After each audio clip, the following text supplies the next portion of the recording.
Et voici un nouvel épisode des Aventuriers du Survivor. Épisode 2. L'équipage. Dans l'épisode précédent, le capitaine Bleuton rend visite à l'amiral McGregor en compagnie de son assistant, le sergent Johnson. McGregor leur apprend que la Terre est aux mains des Krigonites et que nos deux héros sont affectés à une mission de la plus haute importance dont dépendra certainement l'avenir de l'humanité. Pour mener à bien cette mission, ils sont affectés à l'un des vaisseaux les plus miteux de toute la flotte du consortium, le NHL Survivor. L'amiral les emmène alors vers le spatioport.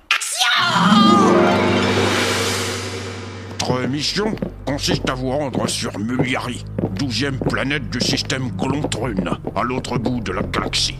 Là-bas se trouve l'unique gisement d'hylarium lourd dont nous avons le plus grand besoin pour faire fonctionner notre arme secrète. Chut. Votre route sera parsemée d'embûches, mais vous aurez avec vous les meilleurs éléments de la flotte du consortium. Mais pourquoi passe-t-on par tous ces endroits pour arriver jusqu'au spatioport? Je ne sais pas. Encore une facétie de l'ingénieur. Ne vous laissez pas distraire, nous sommes presque arrivés. Et voilà, capitaine Bleuton, je vous présente votre nouvel équipage. Mais c'est Sabrovitch, capitaine. Oh non, pas Sabrovitch. Le lieutenant Sabrovitch, À vos ordres, capitaine. Très heureuse de travailler à nouveau avec vous. C'est ça, oui, très heureux. Et merde. le caporal Eagle, notre meilleur pilote. Arrêt à plonger, Captain. Le caporal Eagle a longtemps servi dans le consortium comme pilote au service du capitaine Dickinson. Dickinson. Mais ce n'est pas le capitaine qui a été jugé en cour martiale pour avoir vendu des ogives spatio-anthropiques aux Krigonites? Celui qui est mort après avoir fait exploser son vaisseau et irradier tout son équipage? Ah non, Johnson, ce Dickinson-là commandait un sous-marin. On ne va quand même pas se récupérer un pilote de... Un pilote de sous-marin. Poursuivons les présentations. Voici Hans, votre nouveau machiniste. Avec lui, vous ne risquez pas de tomber en panne. À vos ordres, capitaine. Prêt à affronter l'ennemi. Amiral, vous voulez dire que sans lui, on peut tomber en panne? Ou encore que si le vaisseau était déjà en panne, on ne risquerait pas d'être plus en panne? Allons, ses états de service sont excellents, il connaît tout du Survivor. Et pour cause, c'est lui qui en a la charge depuis sa sortie de l'Académie de technologie l'année dernière. Il n'y a pas un poulon de ce navire qui me soit inconnu, capitaine. Quoi? Vous l'avez démonté entièrement? Un poulon? Mais qu'est-ce que c'est que ça? Comme vous pouvez le voir, il est remonté maintenant. Oh mon Dieu. J'ai mis de bol, moi. Dans certaines des contrées inconnues que vous allez traverser, vous aurez sans doute besoin d'un traducteur universel. C'est pourquoi nous vous dotons du dernier cri en matière de droïde traducteur. Un D6 R27-H59P. Il a aussi d'autres fonctionnalités, il peut servir de radio FM, de yaourtière, et il clignote et il flotte dans l'eau. Pratique dans l'espace. Et quand on sera en panne de clignotant? Ça ira, Johnson.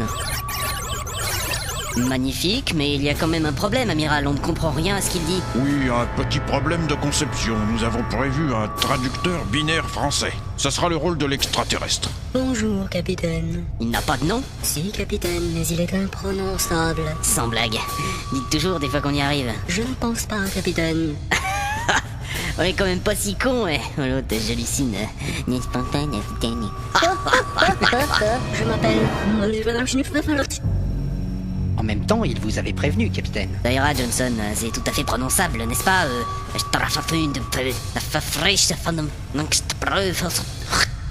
Enfin, c'est dans ce genre-là, non? Plus exactement, capitaine. C'est ce que j'ai dit. C'est fini? Pardon.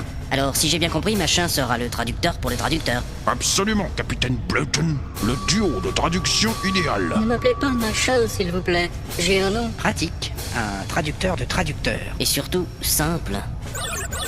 Il dit qu'il est très honoré d'être votre traducteur de capitaine, et il a l'espoir d'avoir un grand chiffre de l'expérience du positif en traversant cette mission. Quoi? C'est ce qu'il a dit. Mais c'est du petit nègre. Qu'est-ce que c'est que ce traducteur de merde? Désolé, capitaine, mais c'est exactement ce qu'il a dit. Magnifique. Allons, capitaine, c'est tout de même le fleuron de notre technologie. Un D6 R27-H59P. Un peu de respect. Pardonnez mon emportement, amiral, mais j'aime autant aller au marché aux droïdes demain et acheter un vrai traducteur quitte à le payer de ma poche. Impossible, capitaine Bleuton. Vous devez être parti dans 1 heure. L'ennemi n'est plus très loin maintenant. Plus le temps de chipoter. Mais le premier samedi du mois. Voici le badge d'accès au vaisseau. Il faut appuyer sur le bouton rouge pour ouvrir. Apparemment, ça ne s'ouvre pas. Attendez, ça arrive, il faut appuyer plusieurs fois. Voilà. Oh mon Dieu, cette vieille poubelle tombe en ruine. Ce n'est qu'un mauvais moment à passer. Bonne route. J'espère que vous nous ramènerez l'hydarium lourd nécessaire à la libération de notre planète. Je dois vous laisser maintenant. On est le premier samedi du mois, j'ai une foule de dossiers importants dont je dois m'occuper. Vous êtes des héros. Bon, bah, en route.